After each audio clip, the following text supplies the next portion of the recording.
Bismillahirrahmanirrahim. Assalamualaikum warahmatullahi wabarakatuh. Innal hamdalillah nahmaduhu wa nasta'inuhu wa nastaghfiruh wa natubu ilaihi wa na'udzu billahi min shururi anfusina wa min sayyiati a'malina. May yahdihillahu fala mudilla lahu wa may yudlil fala hadiya lahu. Wa asyhadu an la ilaha illallah wahdahu la syarika lahu wa asyhadu anna Muhammadan abduhu wa rasuluh. Shalawatu rabbih wa salamu alaihi wa ala alihi wa ashabihi wa man tabi'ahum bi ihsanin ila yaumil qiyamah. Amma ba'd. Ma'asyiral muslimin wal muslimat, a'azzani Allah wa iyyakum. Kita bersyukur kepada Allah Azza wa Jalla karena pada kesempatan malam hari ini Allah kembali memberikan kita kekuatan, kesempatan, taufik dan hidayah sehingga kita menghadiri pengajian kita ini. Semoga Allah Azza wa Jalla memberikan untuk kita semuanya ilmu yang bermanfaat sehingga bisa kita amalkan sebagai bekal untuk menghadap kepada Allah Azza wa Jalla. Salawat dan taslim semoga selalu tersampaikan kepada junjungan kita Nabi besar Muhammad sallallahu alaihi wasallam, kepada seluruh keluarganya, para sahabatnya dan umatnya yang setia mengikuti tuntunannya sampai hari kiamat. Ma'asyiral muslimin wal muslimat, azani Allah wa iyyakum. Seperti biasanya kita lanjutkan pengajian rutin di setiap hari Selasa membahas kitab Ahkamul Janaiz yang ditulis oleh Syekh Nasiruddin Al-Albani rahimahullahu taala. Baik, berikutnya kita akan lanjutkan pembahasan kita. Kita akan memasuki bab yang ke-15, yakni at-ta'ziyah. Bab sebelumnya tentang menguburkan jenazah dan kita sudah selesai membahas bab tersebut. Sekarang kita masuk pembahasan yaitu at-ta'ziyah. Ta'ziyah ya. Di sini beliau membawakan beberapa poin. Wa tusra'u ta'ziyatu ahlil mayyit, dan disyariatkannya, alias hukum ta'ziyah itu adalah disyariatkan, disunahkan untuk ta'ziyah ahlil mayyit kepada keluarga si mayit, keluarga yang ditinggal oleh si mayit. Dan tujuan daripada ta'ziyah ini beliau tulis di catatan kaki, ada dua tujuan yang paling utama. Wa hiya alhamlu ala sabri biwa'dil ajri wad du'a lil mayyit was shawab. Tujuan daripada ta'ziyah adalah untuk menghibur orang yang ditinggal mati tersebut dari keluarga mayit dengan bersabar, dengan mendapatkan pahala yang besar dari bersabar tersebut. Kemudian tujuan yang kedua mendoakan untuk si mayit dengan pahala dan dengan ampunan. Dan ini yang disyariatkan kita sampai mensolati jenazah. Karena di dalam mensolati jenazah kita berdoa untuk si mayit. Dan termasuk juga kita mendoakan kepada keluarga yang ditinggalkan agar mereka bisa bersabar, mereka diberi pahala atas kematian orang yang mereka cintai. Di sini beliau membawakan dua hadis, wa fihi haditsan. Al-awwal an Qurrata al-Muzani radhiyallahu anhu qala. Dari Qurrata al-Muzani radhiyallahu anhu berkata, kana an-nabiyyu sallallahu alaihi wasallam idza jalasa yajlisu ilaihi nafarun min ashabihi. Kebiasaan Nabi sallallahu alaihi wasallam apabila beliau bermajelis, apabila beliau duduk bermajelis, maka ikut pula sebagian orang dari sahabat Nabi sallallahu alaihi wasallam. Wa fihim rajulun lahu ibnun shaghir, dan di dalam majelis ilmunya itu atau majelisnya Rasulullah itu ada seorang laki-laki yang memiliki anak yang masih kecil. Ya'tihi min khalfi dhahrihi fayuq'iduhu baina yaday. Anak kecil ini datang dari arah belakang laki-laki ini, kemudian si ayahnya ini mendudukkan anak itu di depannya. Ketika bermajelis, anaknya datang bermain, maka ayahnya ini mendudukkan anaknya di pangkuan di depannya. Faqala lahu Nabi sallallahu alaihi wasallam tuhibbuhu, maka beliau bertanya, apakah engkau mencintai anak ini? Faqala ya Rasulullah, ya ahabbakallah kama uhibbuhu. Wahai Rasulullah, semoga Allah mencintaimu sebagaimana aku mencintai anak ini. Tidak, bagaimana mungkin seorang ayah tidak mencintai anaknya? Tentu dia sangat mencintai anak tersebut. Fahalaka, namun anak ini ternyata meninggal dunia. Famtana ar-rajulu ayahdura al-halaqah, maka membuat orang ini tidak hadir di majelisnya Rasulullah sallallahu alaihi wasallam. Li dzikri ibnihi, karena dia masih bersedih dengan anaknya tersebut. Fa hazina alai, dia pun sangat sedih.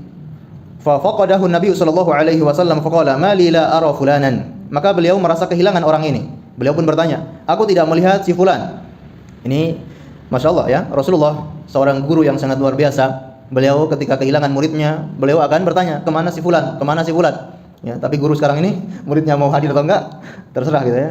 Harusnya seorang guru faham dan mengerti, tahu ya murid-muridnya kenapa dia tidak hadir dan seterusnya.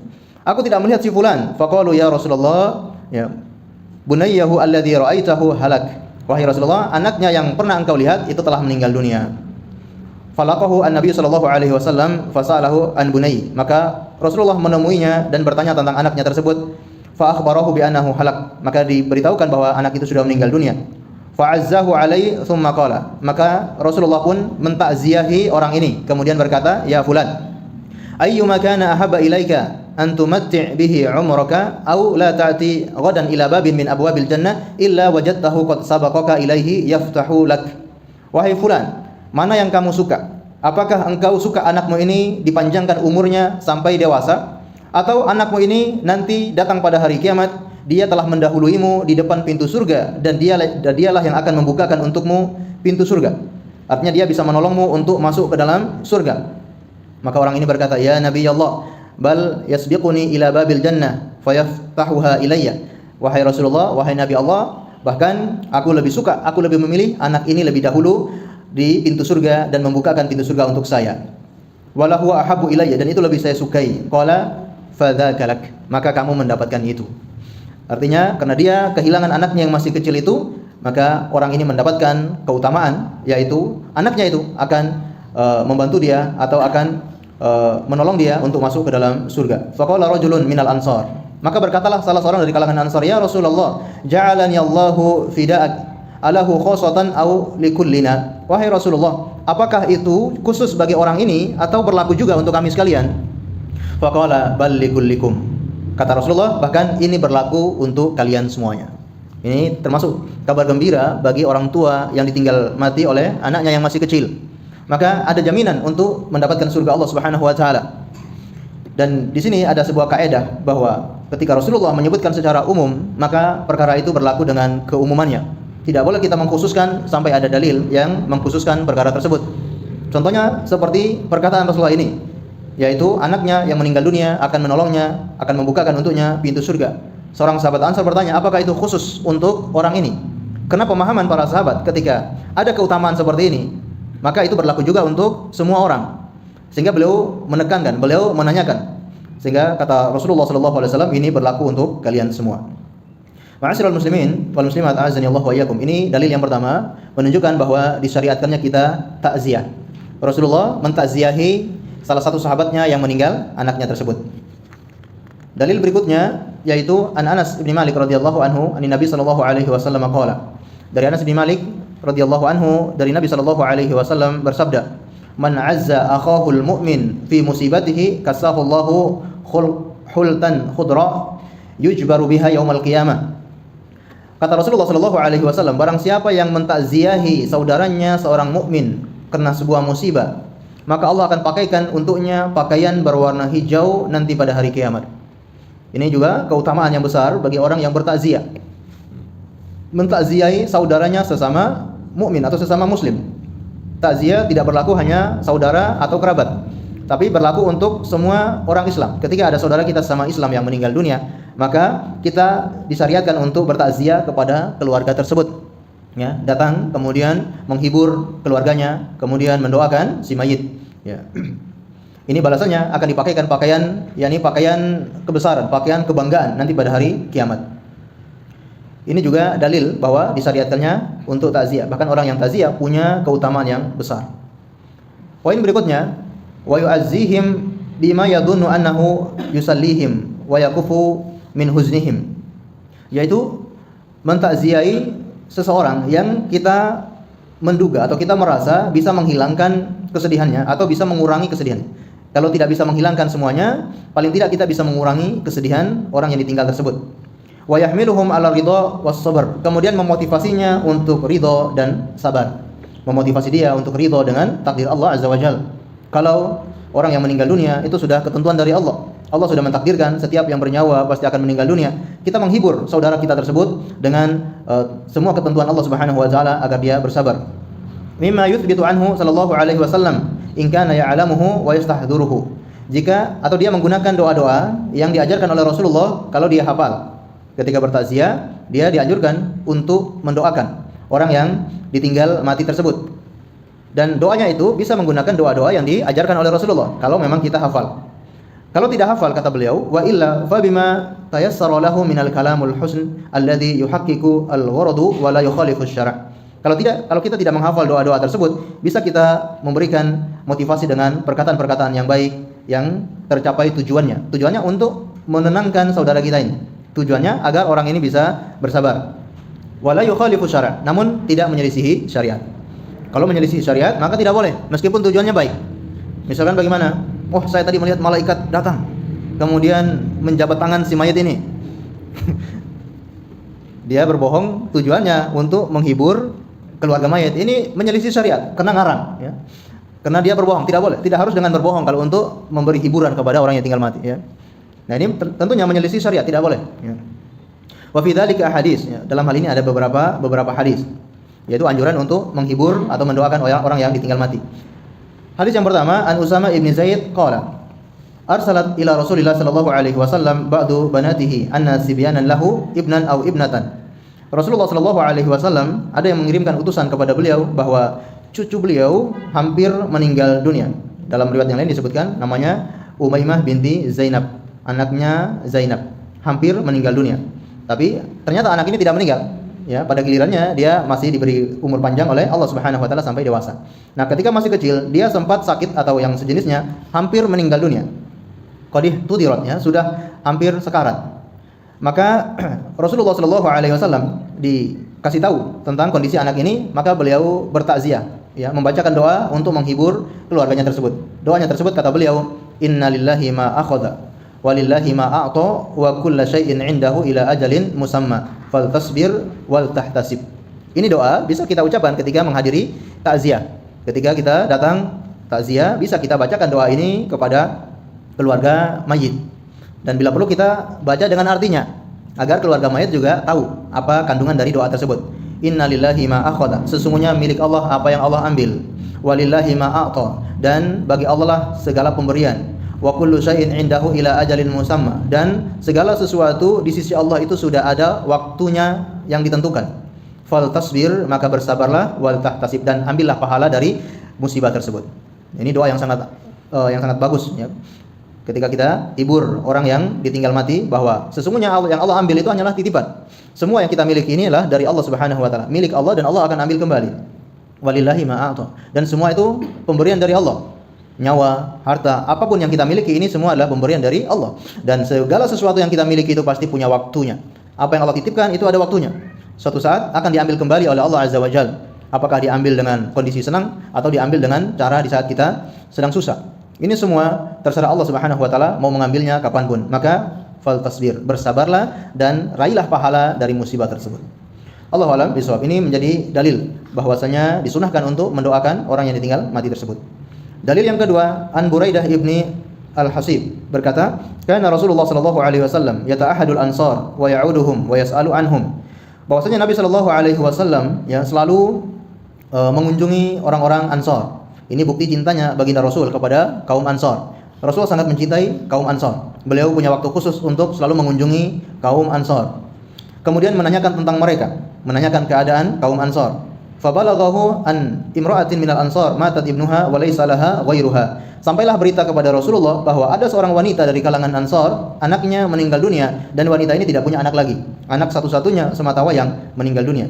Wa annaha hazinat alaihi jaz'an syadidan. Dan sampai ke telinga Rasulullah bahwa wanita ini sangat sedih sekali karena kehilangan anak satu-satunya itu. Fa'atahan Nabiyyu sallallahu alaihi wasallam wa ma'ahu ashabuhu. Maka datanglah Rasulullah dan diikuti juga oleh para sahabatnya. Falamma balagha babal mar'ati qila lil mar'ah inna Nabiyya sallallahu alaihi wasallam yuridu ay yadkhul. Begitu sampai di depan rumah wanita ini, mereka berkata kepada si wanita, sesungguhnya Nabi sallallahu alaihi wasallam ingin masuk menemui Anda. Yu'azziha, dia ingin bertakziah kepada Anda. Fadakhala Rasulullah sallallahu alaihi wasallam faqala. Beliau pun masuk ke dalam rumah kemudian berkata kepada wanita ini, "Amma innahu balagani annaki jazi'ti ala ibnaki." Sesungguhnya saya mendengar berita bahwa engkau telah sangat berduka atas kepergian anakmu. Fa amaraha bi taqwallahi wa bis sabri. Maka Rasulullah perintahkan wanita ini untuk terus bertakwa kepada Allah dan terus bersabar. Faqalat ya Rasulullah. Lalu wanita ini berkata, wahai Rasulullah, mali la ajza' wa inni imra'atun raqubun la aladu. Wahai Rasulullah, bagaimana aku ini tidak bersedih? Sesungguhnya saya ini seorang wanita yang setiap kali anak saya lahir selalu meninggal.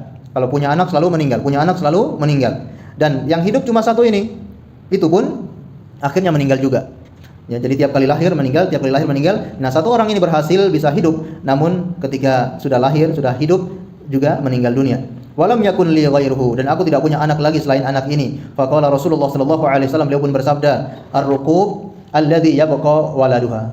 Orang yang anaknya selalu meninggal itu sejatinya anaknya itu tetap ada. Jadi orang yang anaknya meninggal bukan berarti orang yang enggak punya anak. Orang yang anaknya selalu meninggal justru dialah orang yang punya anak. Ini dibalik oleh Rasulullah sallallahu alaihi wasallam. Kalau kita memandang orang yang anaknya selalu meninggal, berarti nggak punya anak. Tapi Rasulullah lain cara pandangnya. Orang yang anaknya selalu meninggal, itulah orang yang punya anak sebenarnya. Kenapa? Kita yang punya anak, yang sudah hidup, yang tidak meninggal, bisa jadi belum tentu bermanfaat untuk kita. Tidak semua anak yang hidup besar, kita besarkan, kita rawat sampai dewasa, belum tentu bermanfaat untuk orang tuanya. Bisa jadi anak itu malah membahayakan bagi orang tuanya, menyebabkan orang tuanya kufur, menyebabkan orang tuanya durhaka, ataupun yang lainnya. Kita tahu kisah Nabi Musa dan juga Nabi Khidir, bagaimana Nabi Khidir membunuh seorang anak, yang mana ditanyakan oleh Nabi Musa, karena anak ini kalau besar akan menyebabkan orang tuanya celaka, maka lebih baik dibunuh sejak kecil. Jadi tidak ada jaminan. Namun yang ada jaminan apa? Ketika anaknya masih kecil meninggal, pasti dapat keuntungan, pasti dapat manfaat. Inilah maksud perkataan Nabi sallallahu alaihi wasallam. Sesungguhnya orang yang tidak punya anak atau anak yang mati itulah sejatinya dialah orang yang punya anak. Tsumma qala, "Ma min imri'in aw imra'atin muslimatin yamutu laha thalathatu auladin." Tidaklah seorang muslim atau seorang muslimah, laki-laki maupun perempuan, yang mana anaknya 3 orang meninggal dunia, yahtasibuhum, lalu dia bersabar atas kepergian anak-anaknya itu, illa adakhalahullahu bihimul jannah, kecuali Allah akan masukkan mereka semua ke dalam surga. Anak-anaknya juga dimasukkan ke dalam surga, sekaligus orang tuanya dimasukkan ke dalam surga. Masya Allah, ini kabar gembira bagi orang tua yang mengharapkan seorang anaknya sudah lahir namun meninggal dunia waktu masih kecil. Ini dapat jaminan untuk masuk surga. Wa qala Umar wa huwa an yamini Nabi sallallahu alaihi wasallam, bi abi anta wa ummi wa ithnain, qala wa ithnain.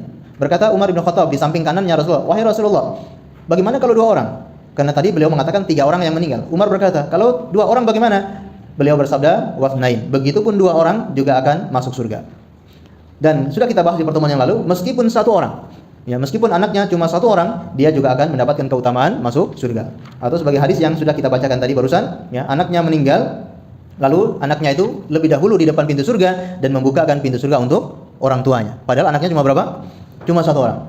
Jadi tidak berlaku cuma 3 orang. Bisa 3 orang, 2 orang, ataupun 1 orang pun mendapatkan keutamaan yang sama. Baik, ini dalil Rasulullah SAW menghibur, memberikan takziah kepada keluarga yang tinggal mati. Berikutnya poin yang ketiga. Maksudnya dalil yang ketiga. Qaulu sallallahu alaihi wasallam hinama dakhala ala ummi Salamah radhiyallahu anha aqiba mauti Abi Salamah. Perkataan Nabi sallallahu alaihi wasallam ketika menemui Ummu Salamah tatkala baru saja meninggal suaminya yaitu Abu Salamah. Apa doa Rasulullah? Allahumma ighfir li Abi Salamah, ya Allah ampunilah untuk Abi Salamah, warfa' darajatahu fil mahdiin, dan angkatlah derajatnya bersama orang-orang yang mendapatkan petunjuk, wakhlufhu fi aqibihi fil ghabirin, dan gantikan ya, orang-orang yang ditinggalnya dengan orang-orang yang baik. Waghfir lana walahu ya rabbal alamin, ampunilah kami dan juga dia ya Allah Rabbul alamin. Waftah lahu fi qabrihi, dan bukakanlah untuknya kuburannya, wa nawwir lahu fihi, dan berilah cahaya di dalam kuburannya. Ini termasuk doa juga dianjurkan ketika kita bertakziah. Dalil yang keempat, qaulu sallallahu alaihi wasallam fi ta'ziyatihi Abdullah ibni Ja'far fi abihi. Takziahnya Rasulullah sallallahu alaihi wasallam kepada Abdullah bin Ja'far ketika bapaknya meninggal dunia. Allahumma akhluf Ja'faran fi ahlihi wa barik li Abdillah fi safqati yaminihi. Ya Allah, gantikan ya untuk keluarga Ja'far, atau gantikan dengan yang lebih baik. Gantikan untuk keluarga Ja'far dengan yang lebih baik. Dan beliau mendoakan keberkahan untuk Abdullah sebanyak 3 kali. Ini adalah anjuran untuk takziah, mendoakan orang yang ditinggal pergi oleh orang yang dia cintai. Poin berikutnya, nah ini termasuk pembahasan yang penting, yaitu wala tuhaddu at-ta'ziyatu bi 3 ayyam la yatazawajuha. Tidak ada batasan takziah dengan 3 hari atau lebih dari 3 hari, atau tidak boleh lebih dari 3 hari. Jadi tidak ada batasan takziah itu tidak boleh lebih dari 3 hari. Karena ada sebagian pemahaman yang mengatakan takziah itu kalau sudah lewat 3 hari maka tidak berlaku lagi kita bertakziah. Nah, ini kata beliau tidak ada batasan dalam takziah. Bal mata ra'a al-faidah fi ta'ziyah atabiha. Bahkan kalau dia melihat ada faedah, ada manfaat, atau ada kebutuhan untuk takziah, maka dia lakukan. Faqad thabata anhu sallallahu alaihi wasallam annahu azza ba'da 3 min hadis Abdullah ibni Ja'far radhiyallahu anhuma. Terdapat ya perbuatan Nabi Shallallahu Alaihi Wasallam bahwa beliau bertakziah setelah 3 hari, ya bertakziah kepada keluarga Ja'far itu setelah 3 hari. Yang mana kita tahu Ja'far itu meninggal ketika perang Mu'tah, ya. Ketika perang Mu'tah Rasulullah mengutus. Nah, di sini beliau membawakan hadis yang panjang yang menceritakan tentang gugurnya Ja'far. Beliau mengutus pasukan, kemudian yang menjadi panglimanya adalah Zaid bin Harithah. Kalau Zaid bin Harithah meninggal dunia, maka yang menjadi panglima adalah Ja'far. Kalau Ja'far meninggal dunia, maka yang menjadi panglima adalah Abdullah ibni Rawahah. Dan Abdullah bin Rawahah juga meninggal dunia. Ya. Fa'akhadahu Zaid, maka Zaid yang mengambil kepemimpinan tersebut atau panglima tersebut. Allahu a'lam bishawab. Ini dalil bahwa Rasulullah bertakziah lebih dari 3 hari. Nah, di sini beliau membawakan pendapat ulama. Waqad dhahaba ila ma dzakarna min anna ta'ziyah la tuhadda bihaddin jama'atun min ashabil Imam Ahmad kama fil insaf. Terdapat pendapat ulama sebagaimana yang kita sebutkan tadi bahwa takziah tidak ada batasan waktunya atau harinya. Itu sebagaimana pendapat sekelompok dari ashabu Imam Ahmad, pengikutnya madhab Imam Ahmad bin Hanbal, sebagaimana dinukilkan dalam kitab Al-Insaf karangan Al-Mardawi. Kitab Al-Insaf karangannya Al-Mardawi. Wa huwa wa wajhun minal madhab Asy-Syafi'i, dan juga sebagian pendapat dari madhab Asy-Syafi'i. Baik, kita coba bacakan perbedaan para ulama masalah takziah ini, apakah harus di bawah 3 hari, kalau di atas 3 hari tidak boleh takziah lagi, atau tidak ada batasan waktu untuk takziah ini. Di dalam Mawsu'ah Al-Fiqhiyah, ensiklopedia fikih Islam, disebutkan ikhtalafa ahlul ilmi fi akhir waktu takziah ala qaulain. Para ulama berbeda pendapat tentang waktu terakhir takziah. Waktu paling akhir takziah menjadi 2 pendapat. Pendapat yang pertama, waktu takziah min hinil mauti ila hinid dafni. Waktu takziah itu berlaku sejak dia meninggal, si mayit meninggal, sampai selesai dikuburkan. Wa ba'da dafni ila 3 ayyam, atau setelah dia dikuburkan sampai 3 hari. Wa hadza bittifaqil madzahib al-fiqhiyah al-arba', dan ini kesepakatan ulama 4 mazhab, Hanafiyah, Malikiyah, Syafi'iyah dan Hanabilah. Ya, ini sepakat kalau ini disyariatkan sampai 3 hari. Dalilnya apa? Maksud daripada takziah adalah untuk memberikan ketenangan atau untuk menghibur orang yang ditinggal mati tersebut. Dan secara umum orang yang bersedih itu tidak lebih dari 3 hari. Ya, secara umum orang itu sedihnya batas-batasnya paling polnya itu 3 hari. Dan juga didukung oleh hadis dari Nabi Shallallahu Alaihi Wasallam yang melarang seorang wanita untuk sedih di atas 3 hari. La yahillu li imri'in tu'minu billahi wal yaumil akhir. Tidak dihalalkan bagi seorang wanita yang beriman kepada Allah dan hari akhir untuk bersedih atas kepergian orang yang dia cintai ala mayitin fauqa 3 ayyam, di atas 3 hari. Illa ala zaujiha, kecuali kepergian suaminya. Ya, maka dia boleh bersedih arba'ati ashhurin wa asyara, ya, bersedih dalam hal menampakkan kesedihan seperti tidak berdandan atau dia tidak menggunakan wangi-wangian dan seterusnya, ya. Dia menampakkan kesedihan, ya, tidak terurus seperti itu, ya. Tidak boleh wanita tidak terurus, ya, ketika kepergian orang yang meninggal dunia, ya, melebihi 3 hari kecuali kepergian suaminya. Kalau suaminya yang meninggal dunia, boleh bagi wanita itu tidak terurus. Ya, mungkin enggak mandi selama 40 hari. Bahkan 4 bulan, ya, tidak terurus. Ya, kalau ada seperti itu, ya. Atau tidak. Dan ini termasuk larangan secara khusus wanita untuk berdandan selama masa iddah kematian suaminya. Tapi kalau mandi enggak masalah, ya. Mandi tidak masalah. Sampo rambut tidak masalah.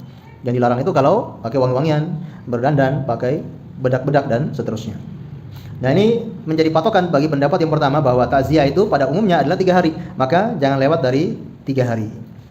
Pendapat yang kedua, anna takziah laisa li akhiriha waqtun muhaddadun. Sesungguhnya takziah itu tidak ada batasan waktu tertentu. Wa huwa wajhun li Syafi'i. Ini sebagian pendapat dari kalangan Syafi'i, dan juga qaulun li ba'dil Hanabilah, perkataan sebagian Hanabilah, wa qaulun Ibnu Taimiyah, dan ini pendapatnya Imam Ibnu Taimiyah, wa Ibnu Baz, Syekh bin Baz, wa Ibnu Utsaimin, wa Syekh Al-Albani rahimahullahu taala. Baik, ini pendapat yang kedua, tidak ada batasan waktu, dan ini yang dipilih oleh Syekh Al-Albani dalam bukunya ini. Dan di sini beliau membawakan pendapat ulama dari Asy-Syafi'i. Ya. Qalu li'anna al-ghardu ad-du'a wal hamlu 'ala sabri wan nahyu 'anil jazr. Karena tujuan daripada takziah itu adalah untuk memotivasi agar mereka bisa bersabar dan bisa menghadapi musibah tersebut. Wa dzalika yahsul ma'a tawiliz zaman, dan ini bisa terjadi meskipun waktunya panjang, waktunya lama. Bisa lebih dari 3 hari.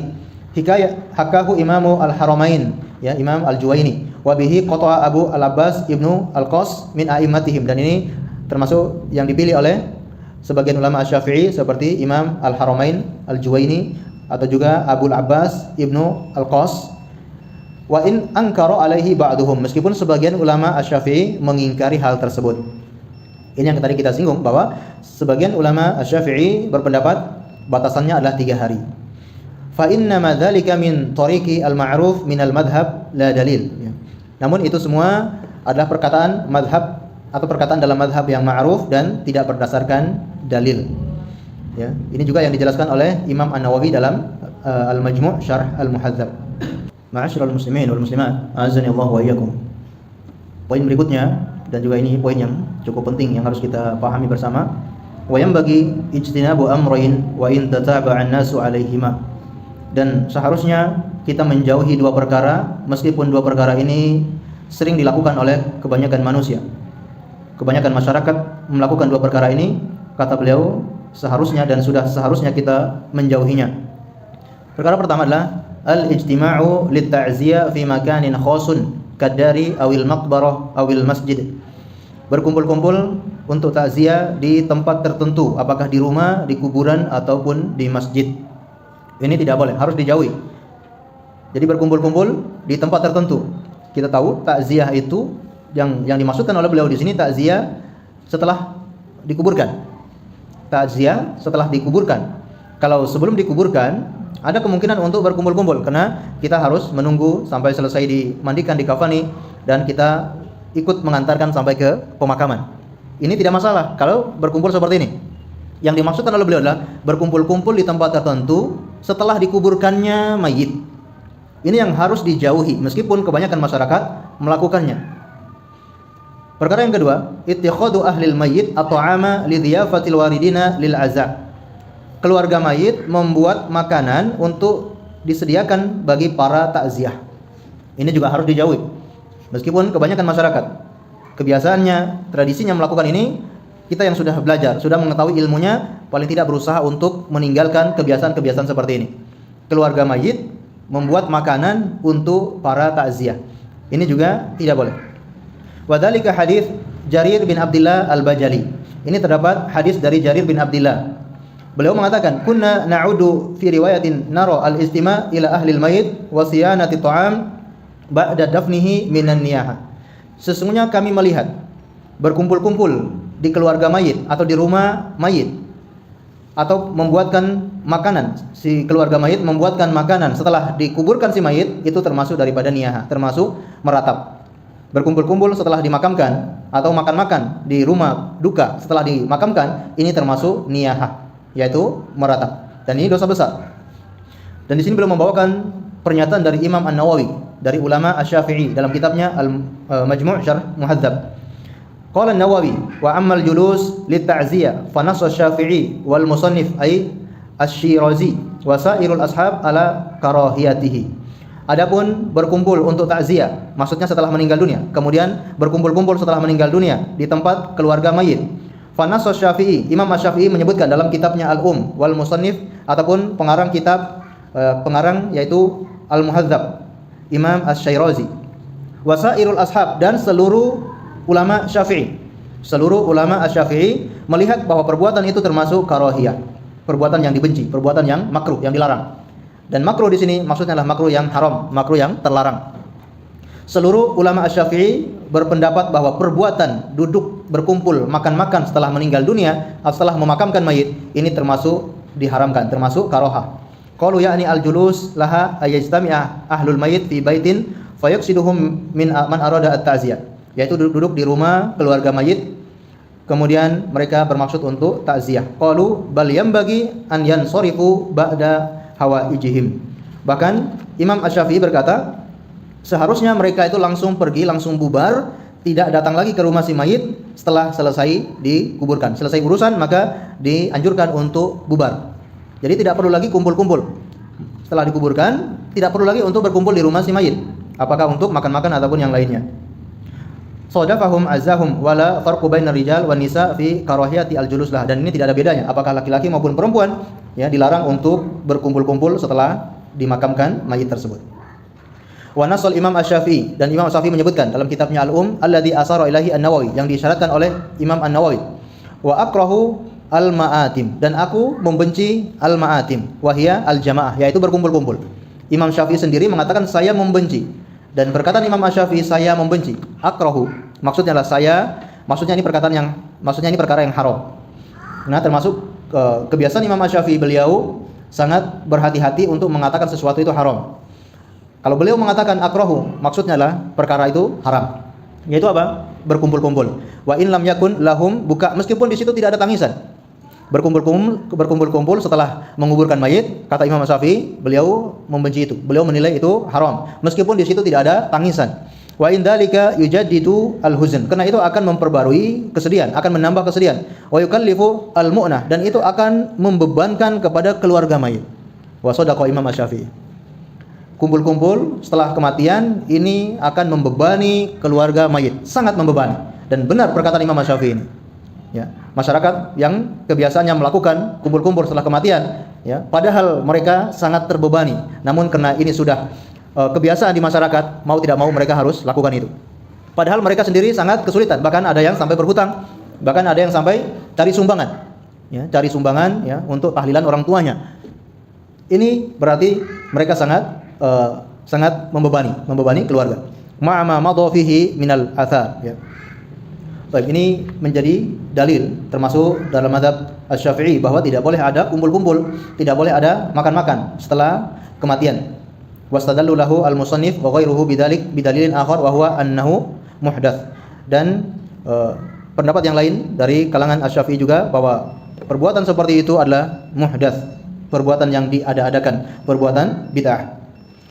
Maka bagi kita kaum muslimin tidak boleh, ya, setelah kematian berkumpul-kumpul, apakah untuk makan-makan ataupun untuk membacakan bacaan-bacaan tertentu. Semuanya ini tidak ada perintah dari Rasulullah SAW, dan juga tidak dilakukan oleh para sahabat Nabi. Bahkan di sini dari ulama Asy-Syafi'i sendiri, mereka membenci perbuatan tersebut. Seluruh ulama Asy-Syafi'i membenci perbuatan tersebut. Ya. Maka bertakwalah kepada Allah. Para ustadz, para kiai yang mengajak masyarakat untuk memperingati kematian-kematian, memberikan atau mengajak masyarakat untuk melakukan acara-acara setelah kematian, bertakwa kepada Allah. Ya. Semuanya akan dimintai pertanggungjawaban di hadapan Allah Subhanahu wa taala. Masyarakat yang sangat keberatan, terbebani untuk acara-acara seperti itu, semuanya akan dimintai pertanggungjawaban di hadapan Allah Subhanahu wa taala. Maka sampaikanlah kebenaran, ya, kepada masyarakat. Jangan kita mengikuti kemauan masyarakat atau kebiasaan yang ada di masyarakat. Ini yang dinasihatkan oleh Syekh Al-Albani rahimahullahu taala. Mungkin kita coba sampai di sini, akan kita lanjutkan di pertemuan akan datang insyaallah.